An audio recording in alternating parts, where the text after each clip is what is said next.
Hey, we just finished doing a class this past weekend on the Feast of Dedication, but we are still within the Feast of Dedication.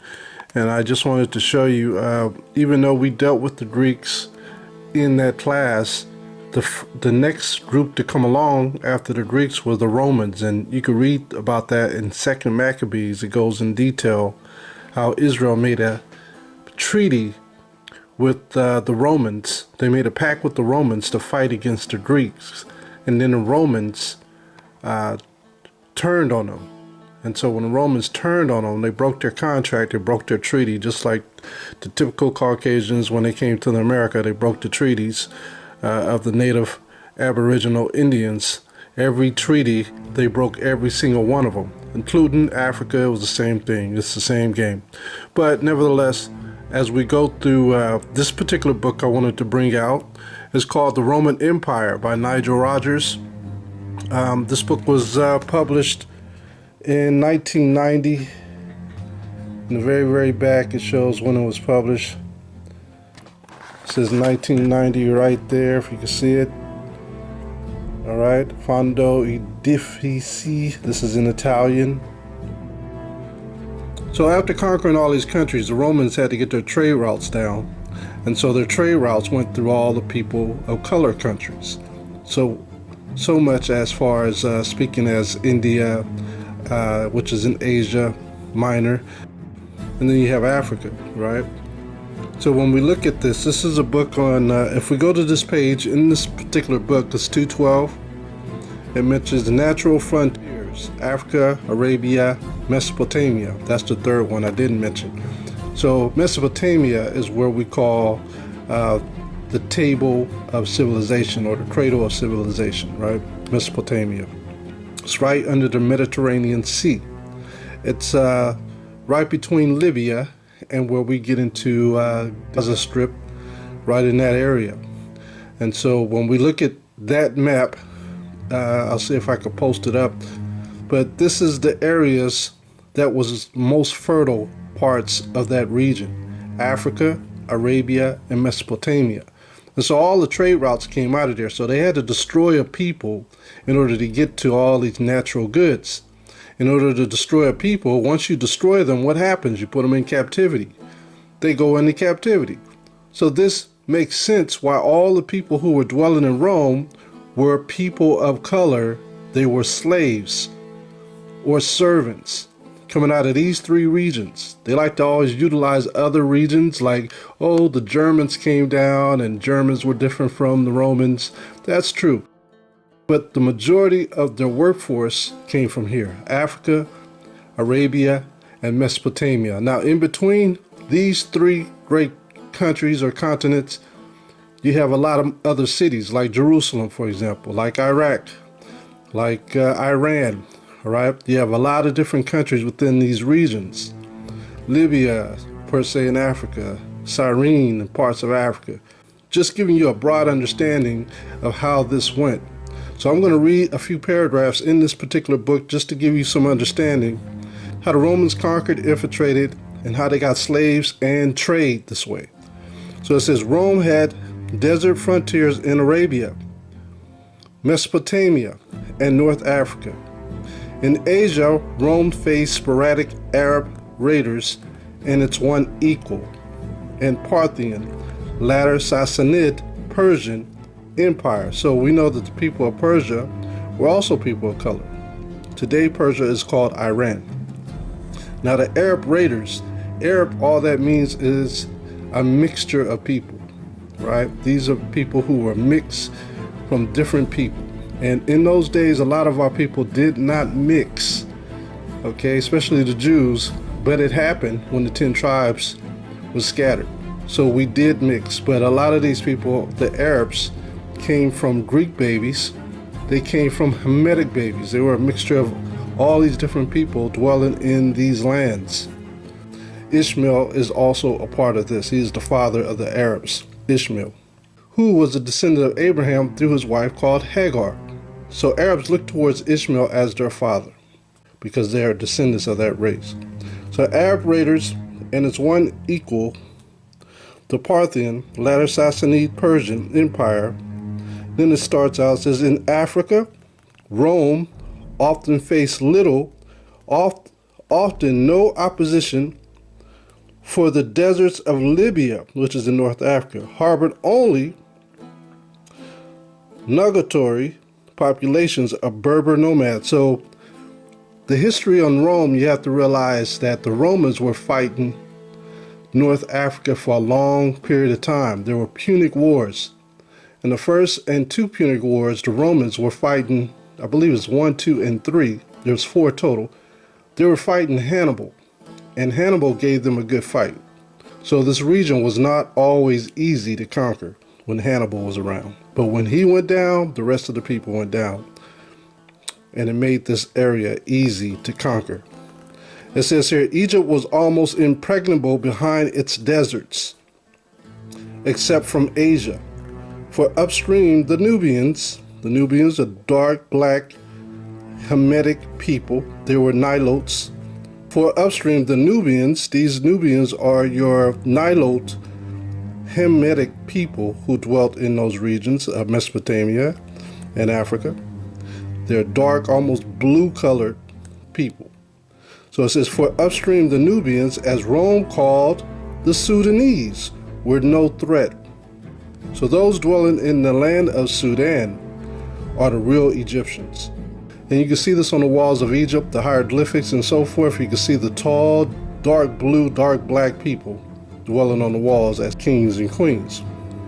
Now if we go down, Cyrenaica and Tripolitania, Libya, may have needed almost no defense, but Roman Africa, that thin slice of the great continent, seldom more than 100 miles deep, was an increasingly important province. Dry farming employed a cunning combination of olive trees and wheat fields. It used every drop of moisture through irrigation, and by holding back the desert, beneficially modified the climate.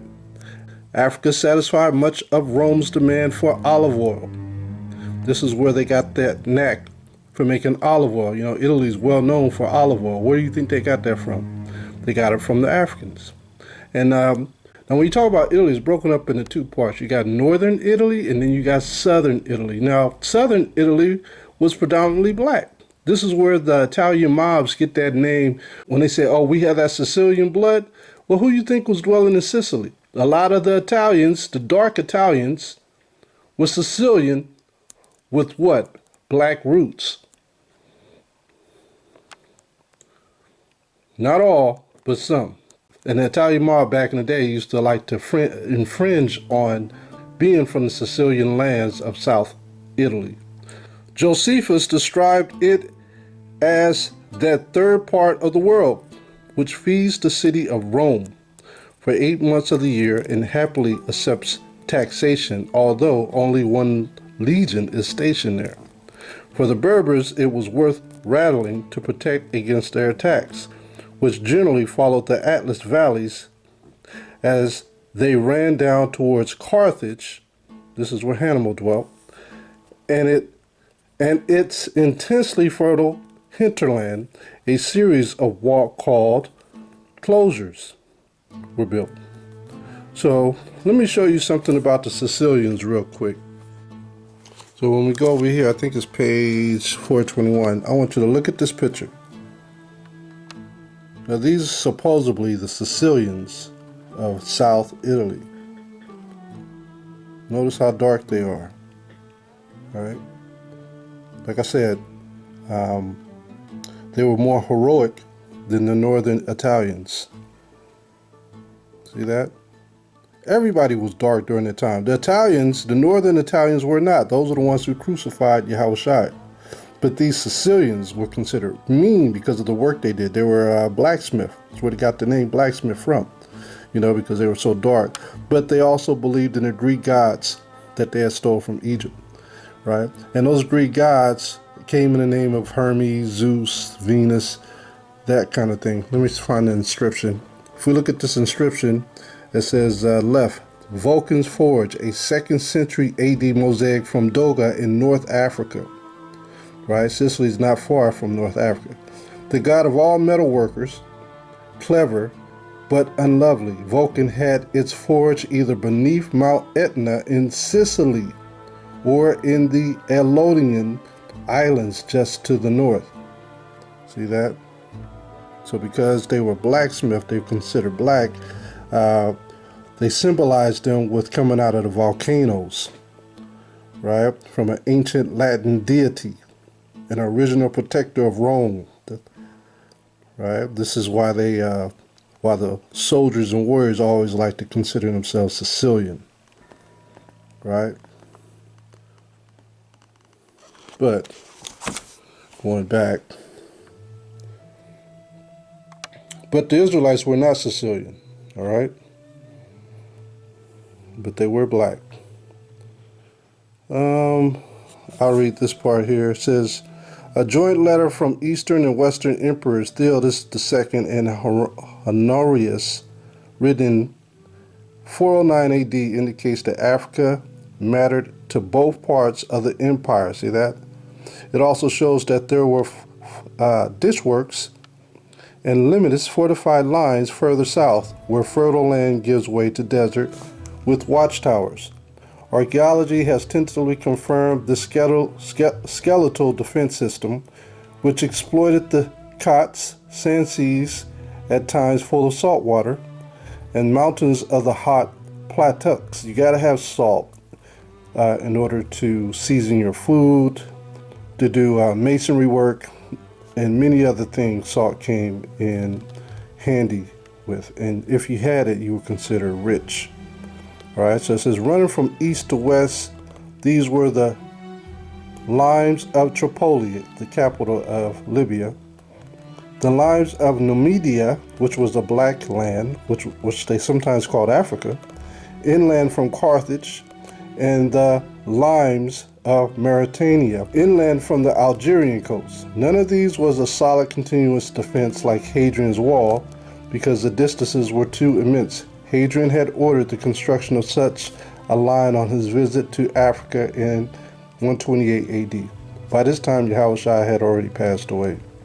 But you had disciples like Paul, who picked up the torch, and other people who taught the Gospels.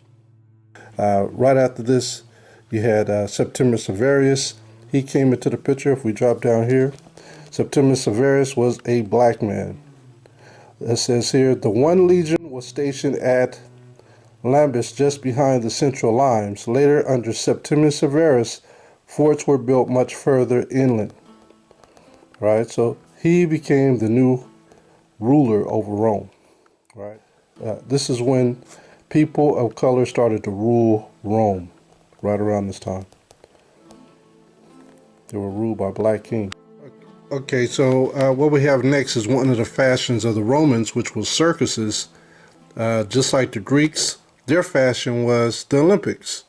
When you read 1 Maccabees chapter 1 and verse 14, it reads, whereupon they built a place of exercise at Jerusalem, according to the custom of the heathen. So our forefathers, they had got wind of this thing, this fashion called the Olympics, and they started worshiping that more than they started worshiping the Father. So let's go to 2 Maccabees chapter 4, verse 12. And notice what it says. It says, for he built, this is what the Greeks did. I think this is Antiochus Epiphanes. And it says here in verse 12, it says, for he built gladly a place of exercise under the tower itself, and brought the chief young men under his subjection, and made them wear a hat. This is where your baseball hats come from. All you brothers wearing New York Yankees baseball hat, or a Dodgers baseball hat, or Giants baseball hat. This is where it comes from. Now such was the height of Greek fashions. See, that's a fashion. An increase of heathenish manners, through the exceeding profaneness of Jason, that ungodly wretch, and no high priest, that the priests had no courage to serve any more at the altar, but despising the temple and neglecting the sacrifices, hastened to the partakers of the unlawful allowance in the place of exercise, after the game of discus called them forth. They started changing the temples into places of exercise, making them exercise warehouses. Verse 15, not setting by the honors of their fathers, but liking the glory of the Grecians best of all. So this is when our forefathers started to go off. The young men started to enjoy the discus throwing, the hurdling, the races. They got into that. All right, nevertheless, let's go back to the book called the Roman Empire. So their fashion, the Romans' fashion, was circuses. And this is why you see brothers from that era, a lot of Jews, Hellenic Jews, who were Negroes. This is why you see them doing a lot of acrobatic things, putting their head in lions, doing tricks with alligators.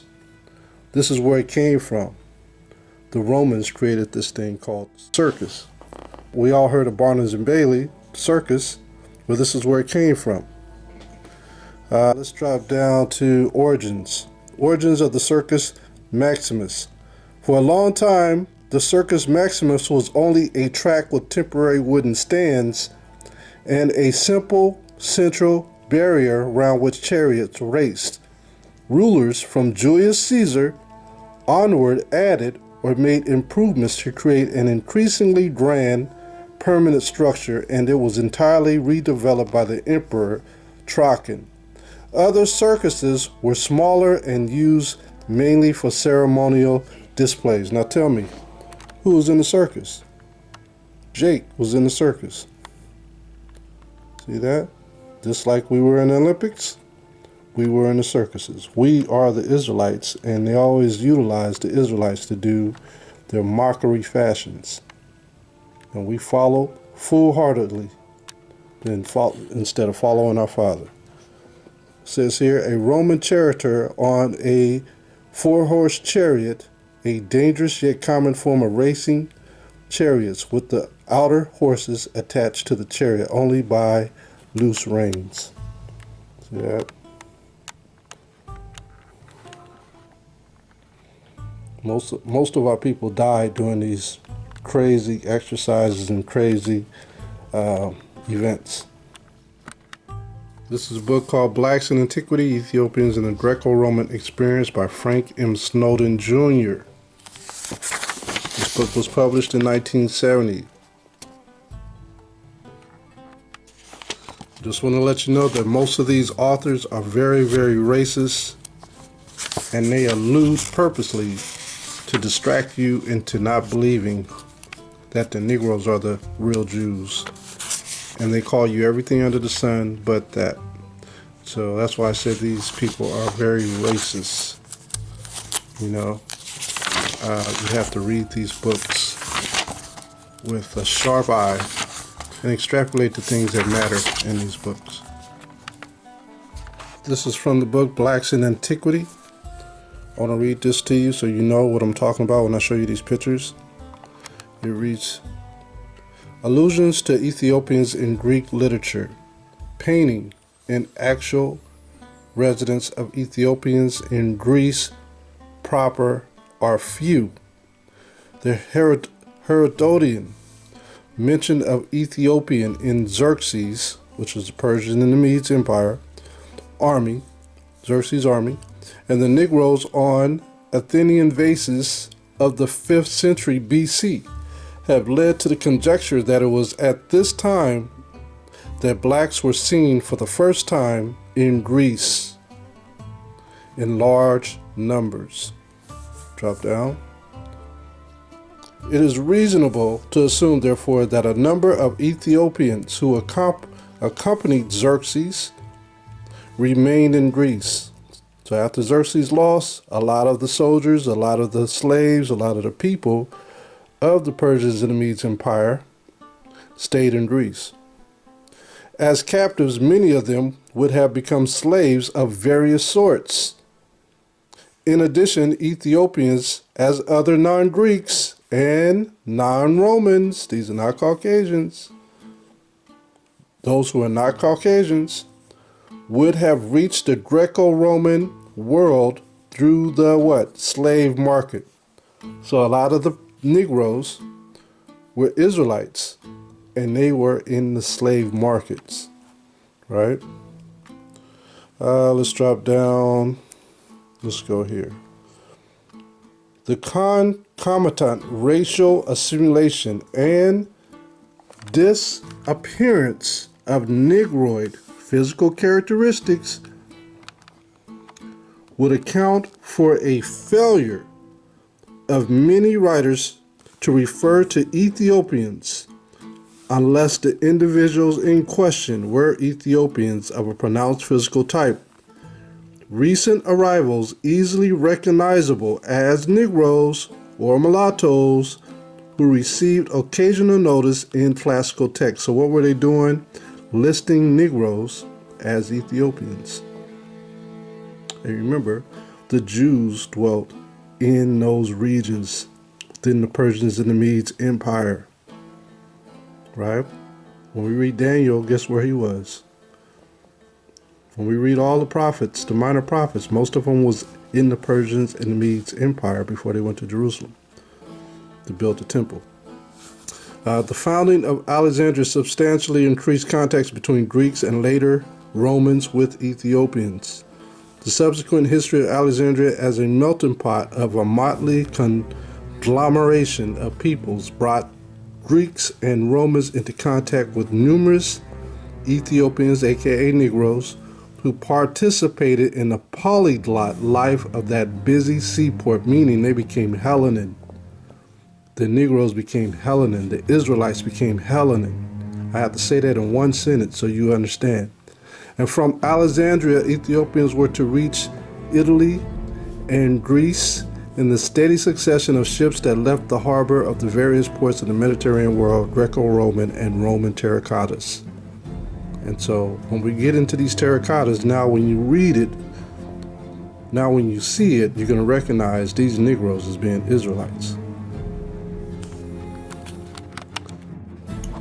So I want to drop down to this paragraph and notice what it says. It says allusions to Ethiopians. What is an allusion?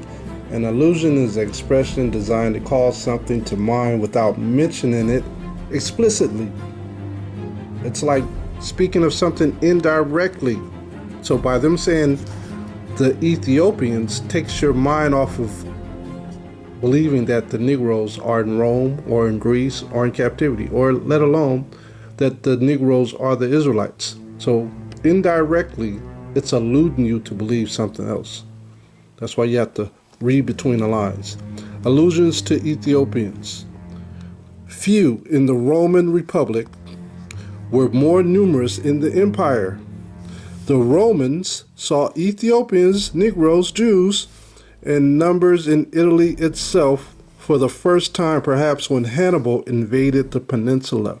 So now it's saying this, letting you know that Hannibal too was also a dark-skinned man of color.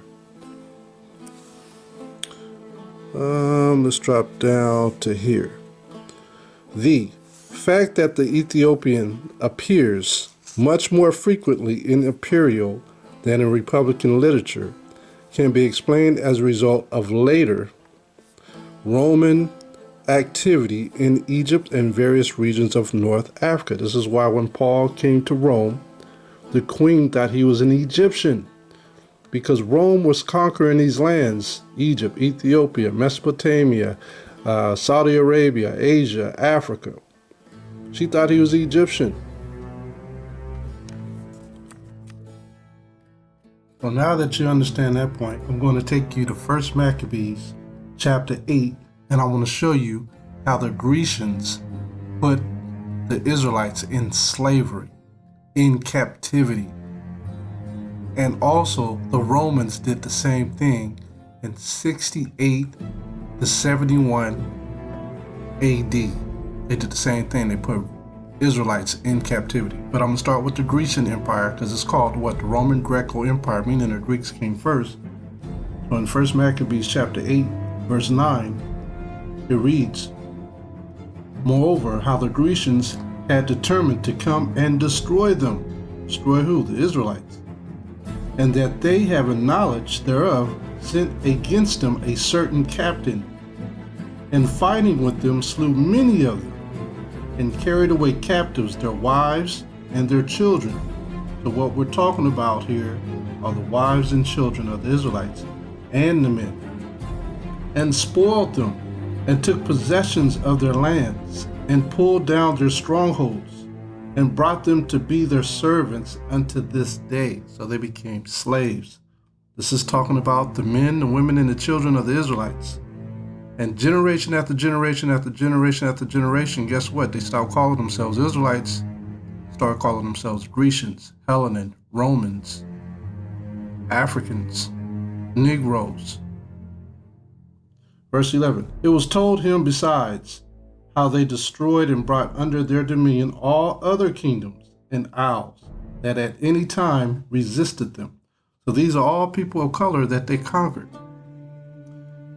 But with their friends and such as relied upon them, they kept amenity. So the Romans, they kept amenity. They were their friends. And that they had conquered kingdoms both far and near, insomuch as all that heard of their name were afraid of them.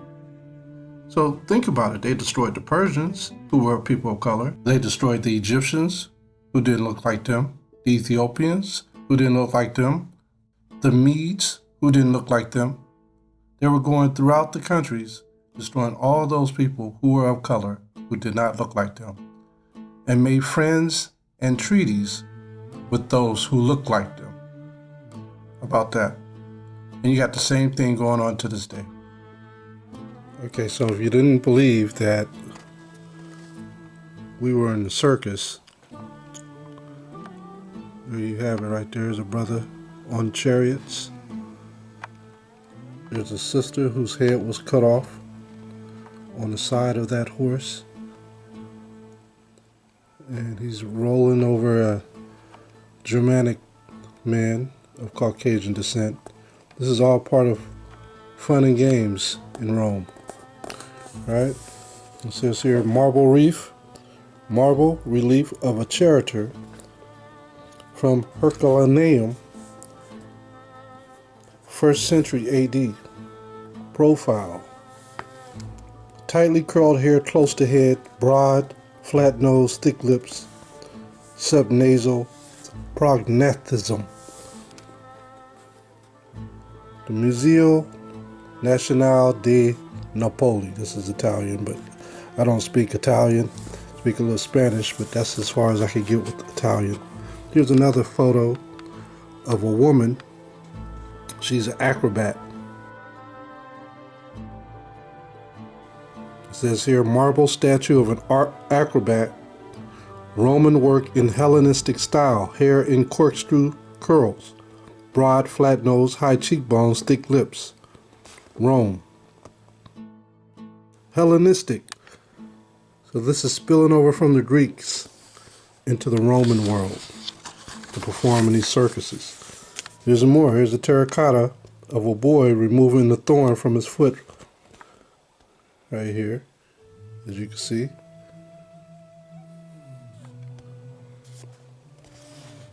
There's another Negro boy sleeping. Alright, this is at Oxford. They have records of all this stuff. This one here is in the 2nd century BC. This is before Rome. This is right, well, Rome was ruling around this time. 30 BC was when Rome was ruling. Here's another one. Bronze statue of a boy, Hellenistic. Hair in long spiral curls, close to head, very broad nose, rather thick lips. Handbook of the Greek collection. So what you're looking at, they may look like Negroes, they may look like African Americans, but these are actually Hellenists. These are Jews. These are what they would say today. They would call them black Jews, but back then they were just Jews. Or Israelites. Here's a bronze statue of a beggar. It says Egypt, Alexandria. 1st century BC. There's a brother who's a beggar with a certain type of hat. Those hats were like beanies in these days. Here's another one.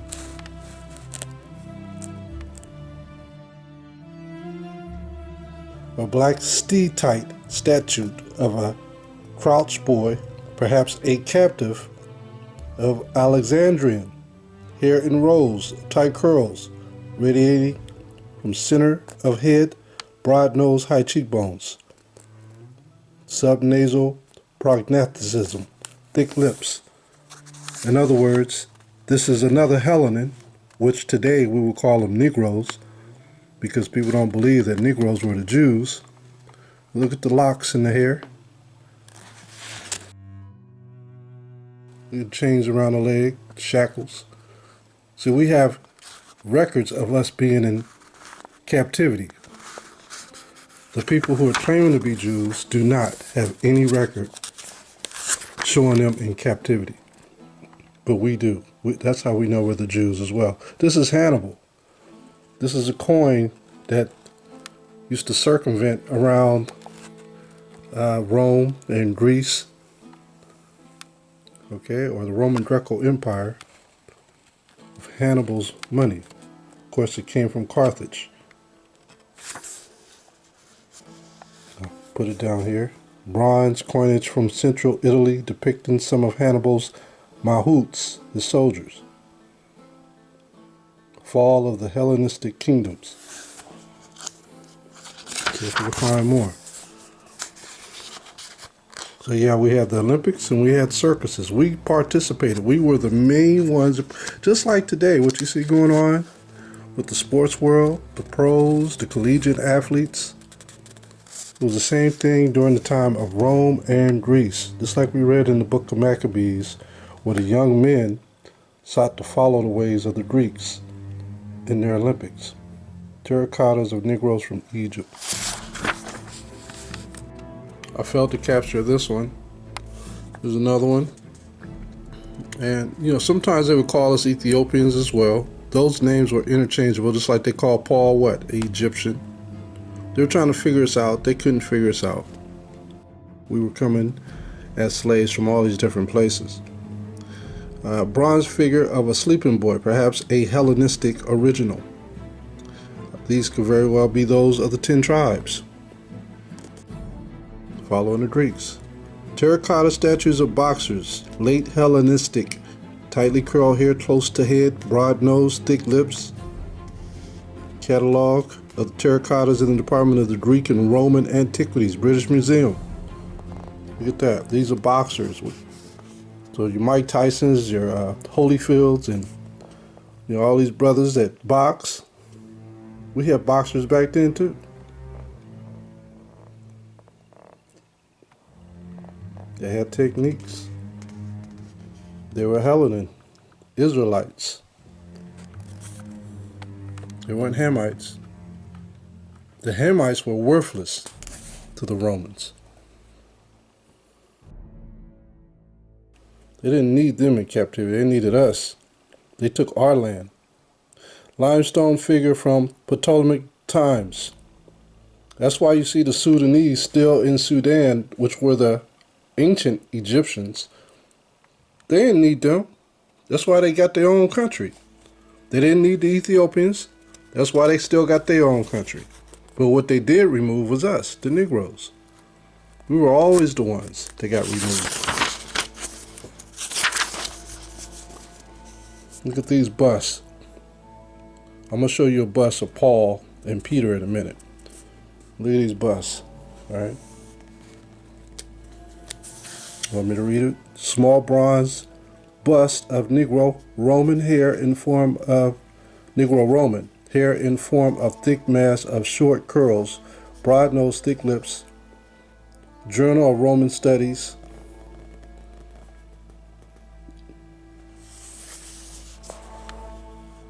So, I mean, the records are there, but people never dig far enough into the records.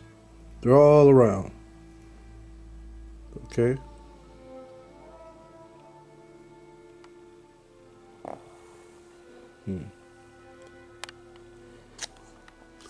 Bronze head Roman, Hair arranged in long rows of tight curls, broad nose, high cheekbones, subnasal prognathism, thick lips. These 10 tribes, they were running wild at that time. They were lost. Got a beard.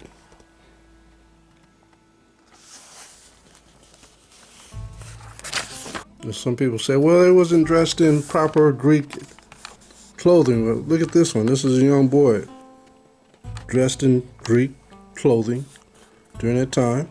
Israelite boy, need a haircut. Bronze statue of boyish orator, Hellenistic Alexandrian. He was a great speaker. Looks no more than 12 to 15 years old. Says rather long, tightly curled hair, nose and lips negroid, but not extreme. You see our young men today, they wear these type of styles now. Their hair is long. They wear their hair long now. That's the new style. Wearing their hair long and locks or curly. This is our Grecian way of wearing our hair.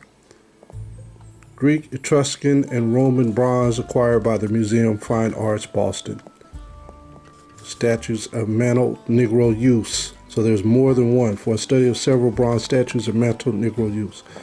This is just one item, but there's many more. 65. Bronze statue of a boy, perhaps also an orator. Hellenistic, tightly curled. Short hair, round face, neither lips nor nose extreme. Some subnasal prognathism. Stomach somewhat protruding, 2nd or 1st century BC. Got the Greek wear, Roman wear. He too was also an orator. You know, anything to entertain people. It's just like you saw the Jackson 5 back in the day, or New Edition when they were children. They entertained people. Right? At a young age, people saw enjoyment, got enjoyment from them singing and speaking.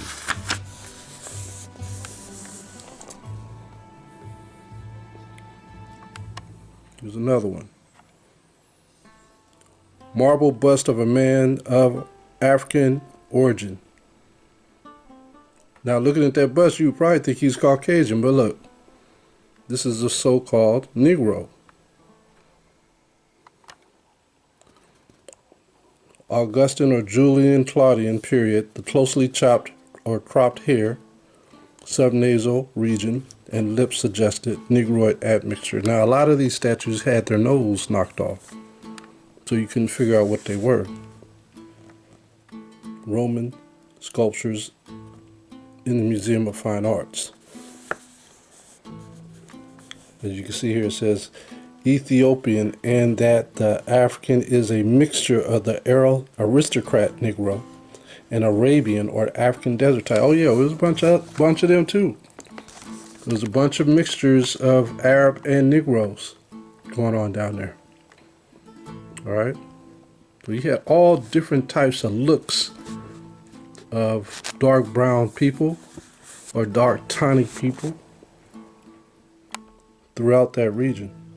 Remember, it was Mesopotamia, Africa, and Asia.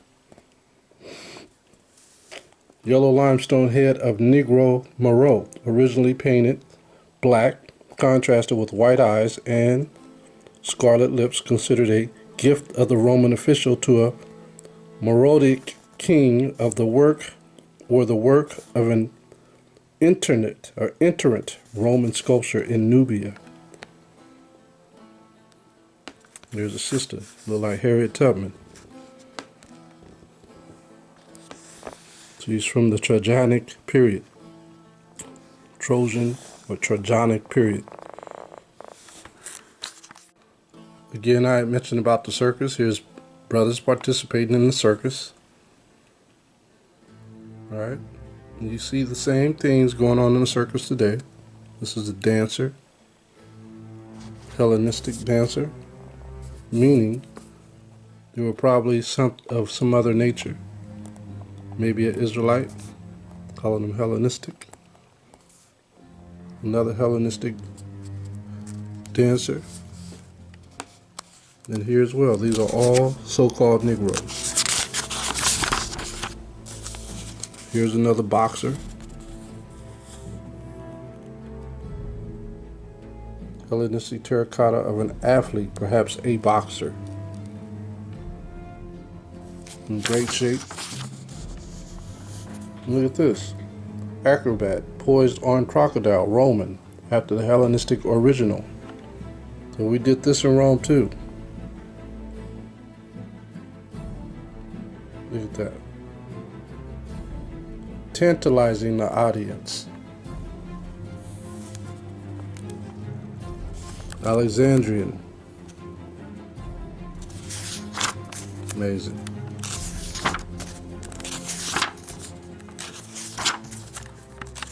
Alright, this is page 430, Christianity, Tribulation to Triumph. Interesting thing here, you're going to see what Paul and Peter really look like. I'm going to start here first. It says, below the apostles Peter and Paul from an early 4th century AD Roman bas relief. Right, we have the same thing. Today we have the Hall of Fame. With football players, you can walk into the Hall of Fame Museum, and what you'll see the bas relief of all the magnificent heroes of football, all the players who achieved great rewards playing football. You could look at their face, you could look at their bust, and you could tell what they were, whether they were African American or whether they were Caucasian. You could look at their bust and know. But now we're going to see the bust of Peter and Paul. This is St. Peter's, Rome, was one of the first great basilicas. Now, this is Peter and Paul. Now tell me those ain't some black men. Look at that woolly hair. Look at those noses. Those are the true images of Peter and Paul, and they were black men. See that? Look at that woolly beard, just like a brother would wear. Those are black men. That's your image of Peter and Paul. This is a bust. So if you didn't know what they look like, now you do. Those are dark men. Remember, Paul was said to look like an Egyptian, a dark Egyptian. And I showed you what the Sicilians looked like. They were African/Italian. But these men, the Israelites, these were from the tribe of Benjamin and from the tribe of Judah. They were black men already. Right? This is Peter. This is Paul. See that? I'll let you look at that for a minute. Because you probably never seen this before. Peter and Paul, two black men. This is how we know that they were black men. Peter and Paul. Ain't that a blessing to be able to see it? The features say it all. The ethnicity of the features.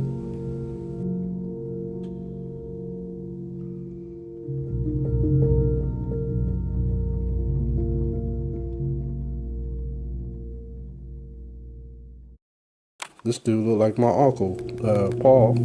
I got uncles who look like this.